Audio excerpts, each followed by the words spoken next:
So once again welcome to profit Laddu. तो आज मैं यहाँ पर हूँ एक कंपनी जिसका नाम टीटागढ़ रेल सिस्टम्स है, उसका इन डेप्थ एनालिसिस करने के लिए। और ये जो कंपनी है एक मल्टी बैगर कंपनी रही है। और इस कंपनी का सबसे पहले तो ये जो कंपनी है जो वैगन्स वगैरह होते हैं, कमर्शियल डब्बे होते हैं जो रेलगाड़ी के, उसको बनाती थी। और धीरे धीरे इस कंपनी ने क्या किया, अपने जो प्रोडक्ट पोर्टफोलियो को डाइवर्सिफाई किया। तो ये 5 सेगमेंट्स में इनका जो प्रोडक्ट पोर्टफोलियो है उसको समझ लेते हैं। तो सबसे पहले जो सेगमेंट आता है इसका फ्रेट रेल सिस्टम्स। अब ये फ्रेट रेल सिस्टम्स क्या है? फ्रेट रेल सिस्टम्स सेगमेंट के अंदर ये क्या करती है, वैगन्स वगैरह का निर्माण करती है। वैगन्स वगैरह में किस तरह के वैगन्स, वैगन्स का सेंस हो गया रेल के डिब्बे, किस तरह के डिब्बे जो कमर्शियल ट्रांसपोर्ट के लिए यूज होते हैं, यानी कि जो एक फ्लैट वैगन्स होते हैं। अब ये फ्लैट वैगन्स किस चीज के लिए यूज होते हैं? फ्लैट वैगन उन चीजों को ट्रांसपोर्ट करने के लिए यूज होते हैं अगर कोई चीज अनस्ट्रक्चर्ड है, किसी तरफ से दुबली है, किसी तरफ से लंबी है, तो उसको रेलगाड़ी के थ्रू कैसे ट्रांसपोर्ट किया जाए, उसको ट्रांसपोर्ट करने के लिए होते हैं फ्लैट वैगन्स। दूसरे तरह के जो वैगन्स हैं उसमें आता है इसके सीमेंट वैगन्स। अब सीमेंट वैगन्स में क्या करते हैं, सीमेंट को ट्रांसपोर्ट करने के लिए यूज होते हैं। क्लिंकर वैगन्स, क्लिंकर वैगन्स में क्या होता है, जो सीमेंट से रिलेटेड जो एक रॉ मटेरियल होता है सीमेंट्स का, उसको ट्रांसपोर्ट करने के काम आता है। टैंक्स वैगन, टैंक्स वैगन का यूज कहां पे होता है कि जहां पे कोई लिक्विड फॉर्म में अगर कोई चीज है, अगर उसको रेलगाड़ी के थ्रू ट्रांसपोर्ट करना आता है, वो टैंक्स के थ्रू होता है। उसके बाद में आते हैं जो ग्रेन्स हॉपर। अब ये ग्रेन्स हॉपर क्या होता है? ग्रेन्स हॉपर रेलगाड़ी के अंदर इस तरह के डिब्बे होते हैं जिसमें ग्रेन्यूल्स फॉर्म में जो चीज होती है, यानी कि अनाज हो गया है, चावल हो गया, अगर इनको ट्रांसपोर्ट करना है रेलगाड़ी के थ्रू तो ग्रेन्स हॉपर के थ्रू करते हैं। और फिर लास्ट में आता है स्पेशलाइज्ड वैगन्स फॉर ऑटोमोबाइल्स, यानी कि अगर रेलगाड़ी के थ्रू आपने बसेस को या गाड़ियों को, कार्स को या मोटरसाइकिल्स वगैरह को अगर ट्रांसपोर्ट करना है तो उसमें स्पेशलाइज्ड ऑटोमोबाइल्स के लिए वैगन्स होते हैं। उसके बाद में ये क्या बनाती है, कंपोनेंट्स बनाती है। जैसे कंपोनेंट्स में सबसे पहले हो गया इनका जो ड्राफ्ट गियर हो गया। अब ये ड्राफ्ट गियर क्या होता है? ड्राफ्ट गियर का सेंस होता है कि जब कभी कोई रेलगाड़ी रुकी हुई होती है और एकदम से चलती है, या चलती हुई रेलगाड़ी एकदम से रुकती है, तो रेलगाड़ी के इंजन पर क्या होता है, बहुत ज्यादा प्रेशर पड़ता है। उस प्रेशर को एब्जॉर्ब करने के लिए जो लगाया जाता है, जो कंपोनेंट लगाया जाता है, उसको ड्राफ्ट गियर बोलते हैं। कपलर्स होते हैं। अब ये कपलर्स क्या चीज है? कपलर्स जब दो रेलगाड़ी के डिब्बों को जोड़ने के लिए जो कंपोनेंट लगाया जाता है उसको कपलर बोलते हैं। और तीसरा जो इसका कंपोनेंट आता है जिसमें लोकोसेल्स, लोकोसेल्स, अब ये क्या चीज है? लोकोसेल्स का मतलब होता है कि एक इस तरह का कंपोनेंट जो रेलवे के इंटरनल सिस्टम को प्रोटेक्शन देता है, उसको लोकोसेल्स बोलते हैं। उसके अलावा अगर बात करें पैसेंजर्स, जो इसका ट्रेन सिस्टम है उस सेगमेंट की बात करें तो उसमें क्या बनाती है, ये मेट्रो कोचेस बनाती है। 1 डेकर से लेके डबल डेकर तक के मेट्रो कोचेस बनाती है ये कंपनी। जैसे बेंगलुरु मेट्रो, गुजरात मेट्रो, इन्हीं का बनाया हुआ है। उसके बाद क्या हुआ, जो ये क्या होता है, EMUs वगैरह होते हैं, जो इंट्रासिटी ट्रेनें होती हैं, उसके कोचेस वगैरह बहुत बनाती है ये कंपनी। वंदे भारत के कोचेस इसी कंपनी ने बनाए हैं। तो ये सारी चीजें हैं। उसके बाद में क्या होता है, ये इलेक्ट्रिक इक्विपमेंट्स वगैरह बनाती है, जैसे ट्रेसर मोटर। अब ये ट्रेसर मोटर का काम क्या है? ये क्या करता है, इंजन को फोर्स प्रोवाइड करता है ट्रेसर मोटर। या जो रेलवेज का कंट्रोलिंग सिस्टम होता है उसको भी ये बनाने का काम करती है। और रेलवे इक्विपमेंट्स जितने भी होते हैं वो सारे ये बनाने का काम करती है ये कंपनी। उसके बाद में अगर इसका तीसरा जो सेगमेंट देखें वो सेगमेंट है शिप बिल्डिंग का।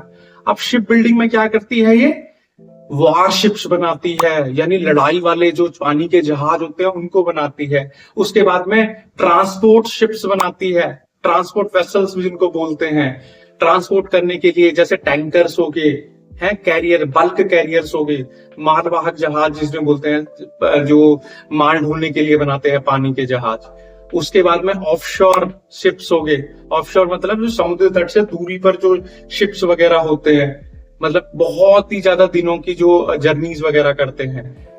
और उसके बाद में ये जो टग्स वगैरह हो गए।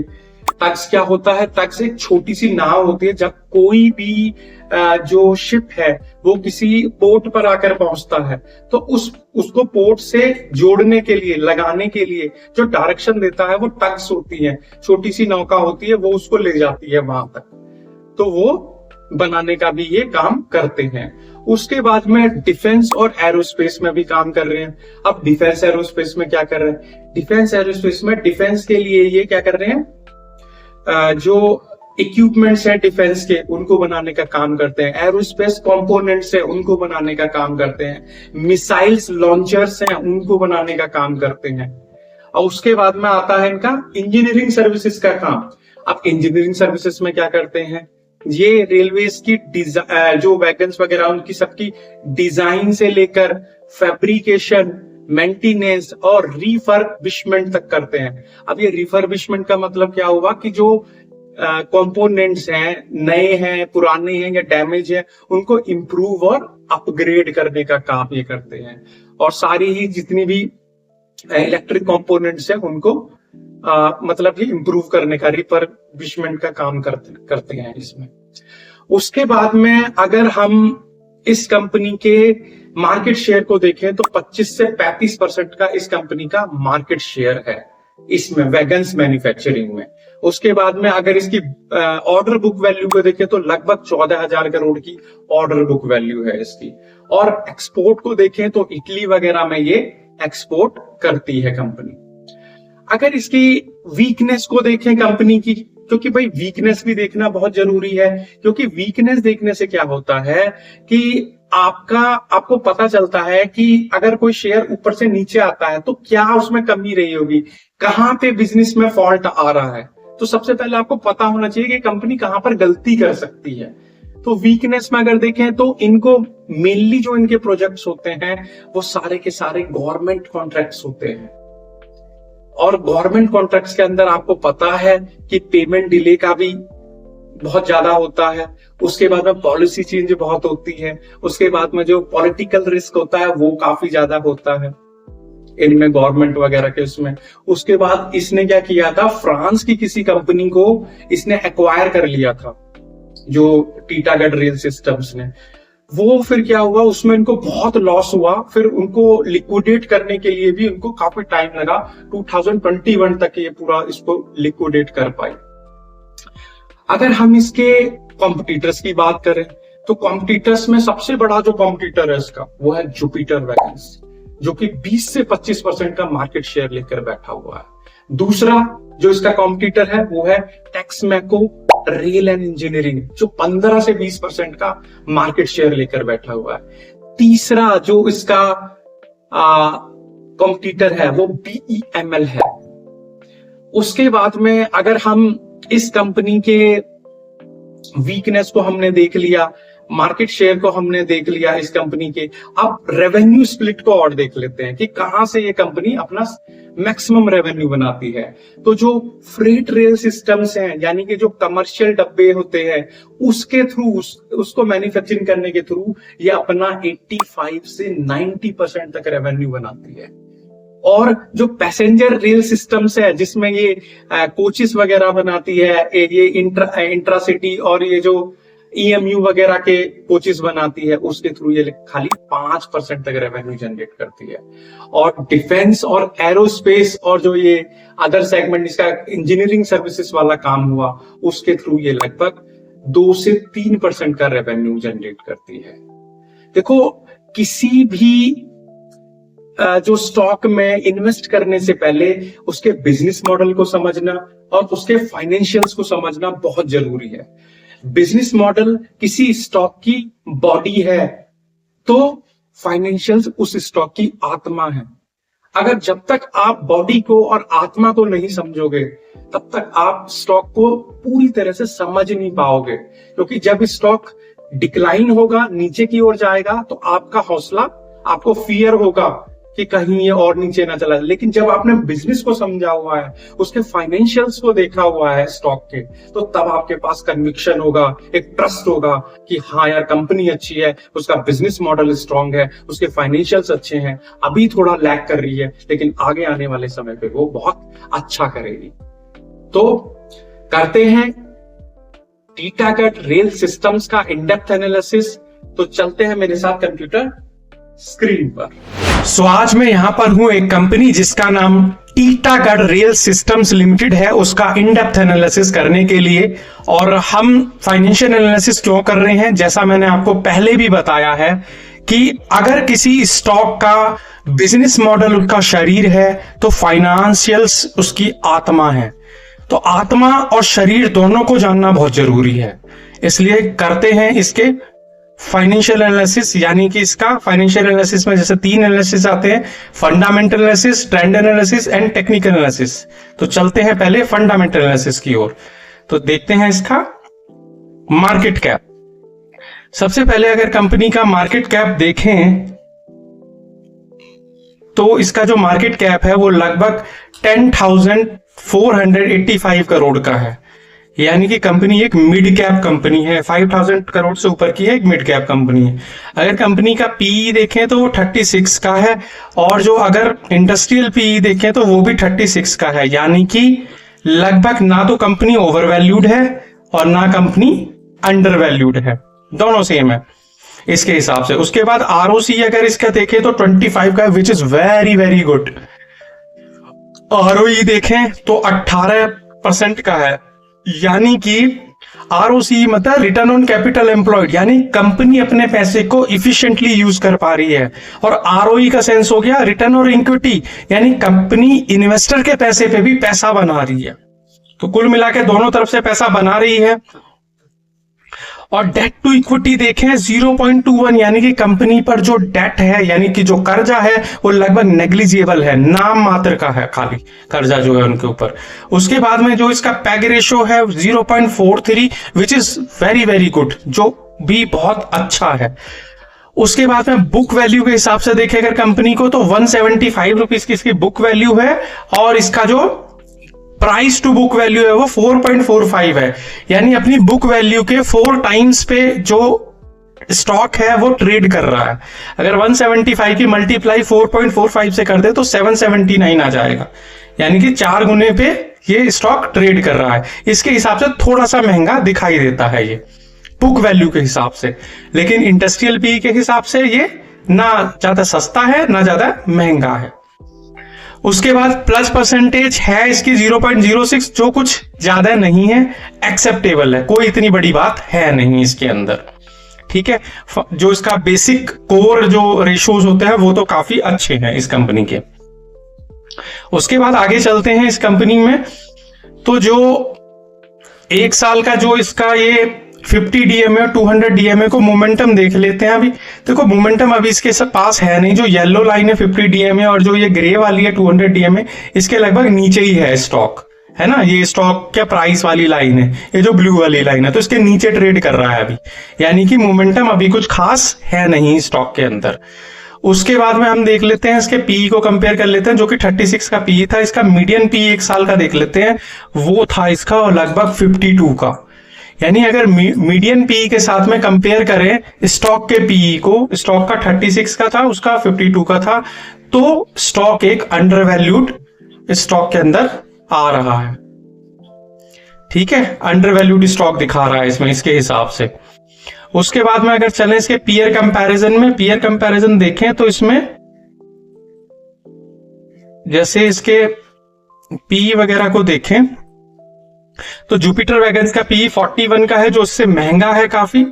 और जो टीटागढ़ है उसका 35 का था, एल्कोर इंजीनियरिंग 27, और जो ज्योति सीएनसी ऑटो वगैरह इसका भी काफी महंगा था। तो प्राज इंडस्ट्रीज 37 का है, लॉयड्स इंजीनियरिंग 80 का है। यानी कि ये कंपनी अगर उसके कॉम्पिटिटर से भी उसका कंपेयर कर रहे हैं तो वहां पर भी अंडर वैल्यूड शो हो रही है। यानी कि स्टॉक में पोटेंशियल भी है, फंडामेंटल्स भी अच्छे हैं और अंडर वैल्यूड भी है। उसके बाद में अगर हम देखें इसके प्रॉफिट लॉस में, तो इसको जो प्रॉफिट है ना कुछ खास नहीं हुआ है। जैसे आप ये देखोगे ना नेट प्रॉफिट वगैरह इसका देखोगे, तो नेट प्रॉफिट वगैरह में आप इसको देखो कि पहले 126 करोड़, फिर 286 करोड़ और 289 करोड़ उसके बाद में, यानी कि 3 करोड़ ही बढ़ा है इसका प्रॉफिट। यानी कि प्रॉफिट इसको ज्यादा नहीं हो रहा। क्यों नहीं हो रहा, उसका रीजन क्या है? उसका रीजन आप सेल्स में देखो इसकी। देखो सेल्स इसकी कितनी बड़ी है, खाली कितनी बड़ी है, 3853 से 3915, यानी कि 61 करोड़ बढ़ी है, 60-62 करोड़ बढ़ी है। और एक्सपेंसेस कितने हैं इसके, आप एक्सपेंसेस देख लो, यहां से एक्सपेंसेस देख लो, ये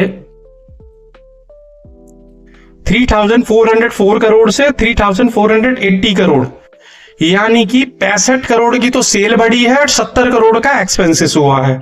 तो 5 करोड़ का गैप तो ये आ गया। उसके बाद में इसका ओपीएम परसेंटेज देखो, वो कितना है, 12% से 11%, 1% इसका ऑपरेटिंग प्रॉफिट मार्जिन कम हो गया।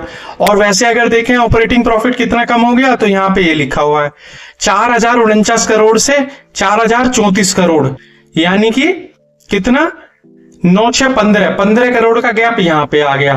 5 करोड़ का वहां पे आ गया था सेल्स और एक्सपेंसेस में, 15-5-20 करोड़ का गैप यहां पे आ गया है। इसीलिए इसका जो प्रॉफिट है वो उतना ज्यादा नहीं हो रहा है जैसे पहले हो रहा था, क्योंकि स्टॉक एक मल्टी बैगर स्टॉक था। पहले इसने काफी कुछ कमा के दिया था, लेकिन अब ये काफी समय से थोड़ा सा डिक्लाइनिंग ट्रेंड में है। जैसे आप देख सकते हैं कि 1 साल से ये -25 है, पर 3 साल का जो इसका एवरेज कैगर है वो 95% का है भाई इसका, यानी कि इसने लगभग 300% का रिटर्न बनाया है। हर साल ये कंपनी डबल हुई है, हर साल डबल, और 5 इयर्स में 87% का रिटर्न बना रही है, कैगर है इसका।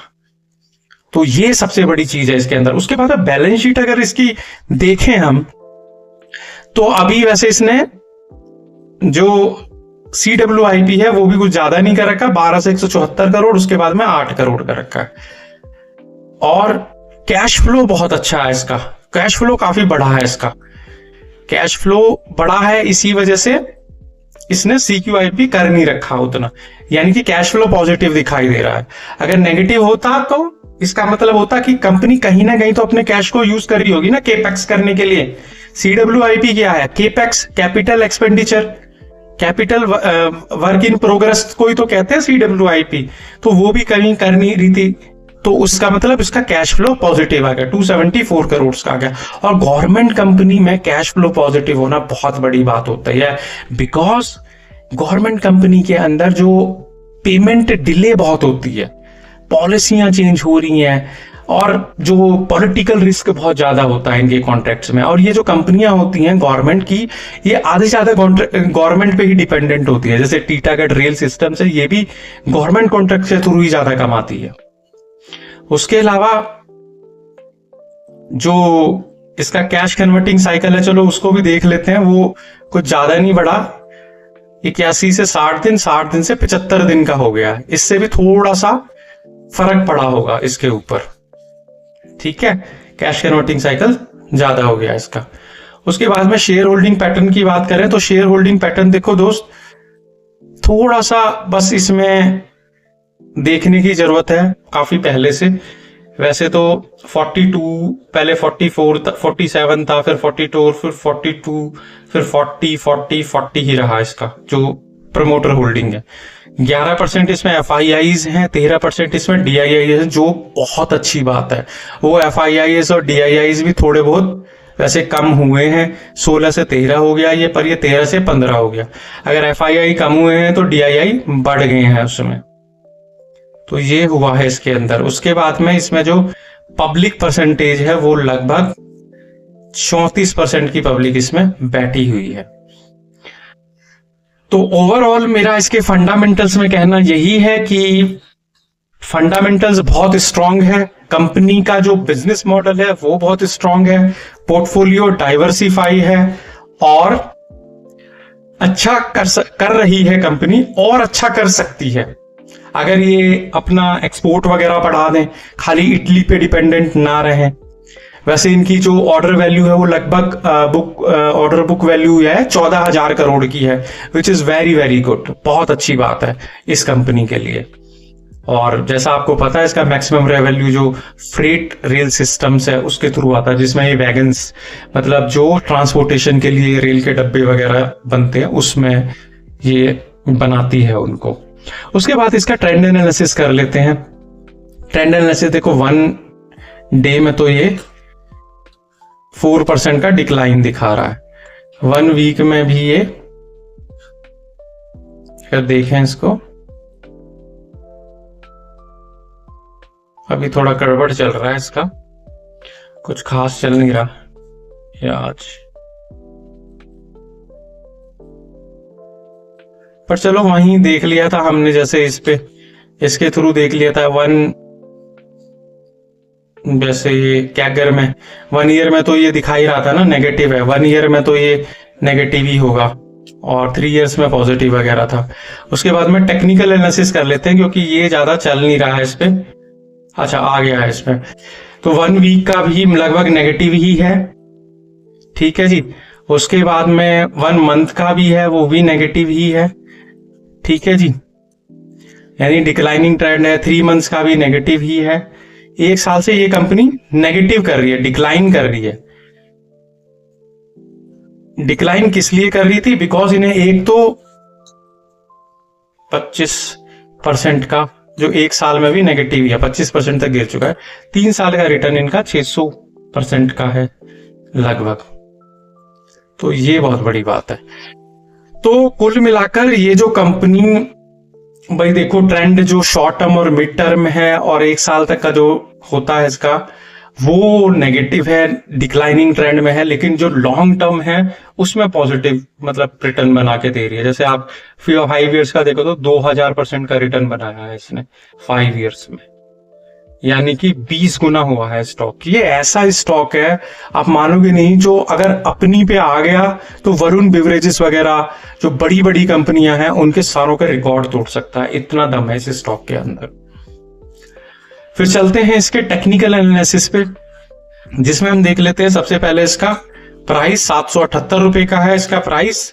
उसके बाद में इसके सपोर्ट्स और रेजिस्टेंस जोन देख लेते हैं। 778 के नीचे पहला सपोर्ट जो है 657 रुपए का है, और दूसरा सपोर्ट इसका जो है 312 रुपए का है। ऑलरेडी स्टॉक ना 25 से 30% 1 साल में गिर चुका है वैसे।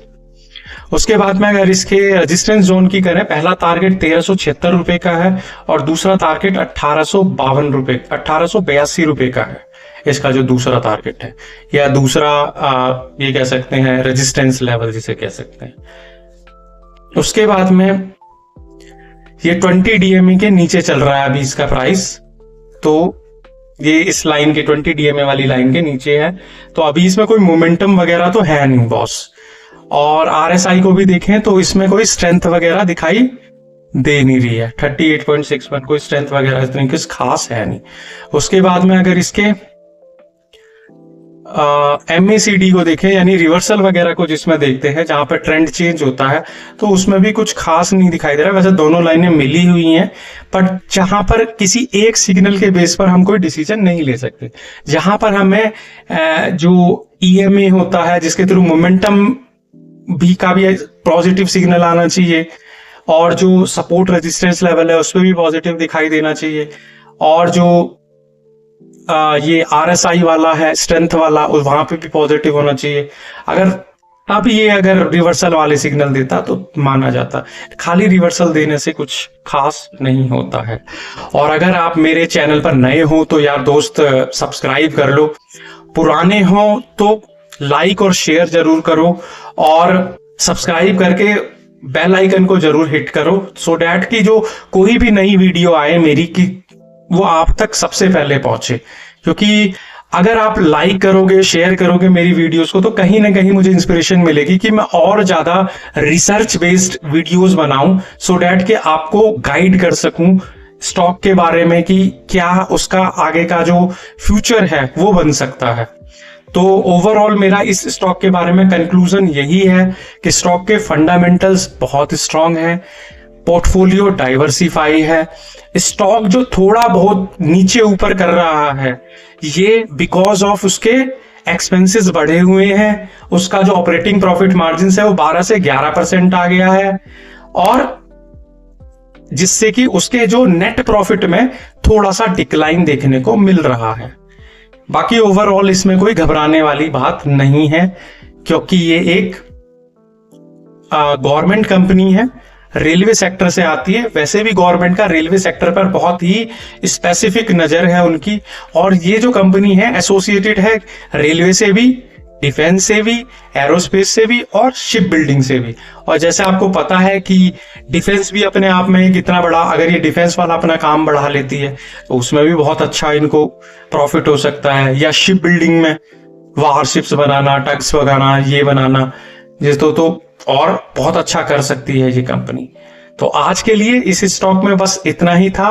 सो दीजिए मुझे विदा। So thank you so much.